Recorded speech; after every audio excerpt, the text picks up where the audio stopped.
24 তারিখ বৃহস্পতিবার পঞ্চগড় জেলার বোদা উপজেলার বরশসী ইউনিয়নে নিষিদ্ধ ঘোষিত দল ছাত্রলীগ মতবিনিময় সভা আয়োজন করে। 5 নং বরশসী ইউনিয়নের এই সভাটিতে ভিডিও কলে প্রধান অতিথি হিসেবে উপস্থিত ছিলেন নিষিদ্ধ ঘোষিত দল ছাত্রলীগের সভাপতি সাদ্দাম হোসেন। বিশেষ অতিথি হিসেবে উপস্থিত ছিলেন আরিফুল ইসলাম শামীম, নিষিদ্ধ ঘোষিত দল ছাত্রলীগের পঞ্চগড় জেলা শাখা। ভিডিও কলে নেতাকর্মীদের দিক নির্দেশনা দেন নিষিদ্ধ ঘোষিত দল ছাত্রলীগের সভাপতি সাদ্দাম হোসেন। এই সভাটি আয়োজন করেন নিষিদ্ধ ঘোষিত ছাত্রলীগের বরশসী ইউনিয়নের সভাপতি আবির হোসেন সোহেল।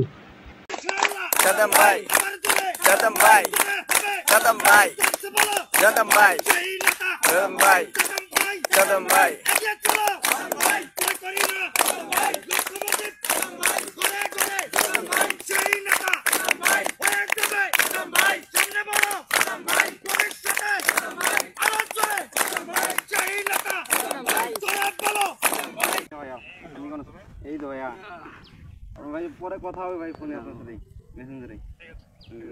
ভাই একটু দিক নির্দেশনা দেন, আপনি যেভাবে দিক নির্দেশনা দেবেন সেভাবেই চলবো আমরা সবাই, একটু দিক নির্দেশনা দেন। হ্যাঁ অনেকজন বলতে সবগুলো ওয়ার্ডে বলতে পারিনি ভাই, খালি বরশসী।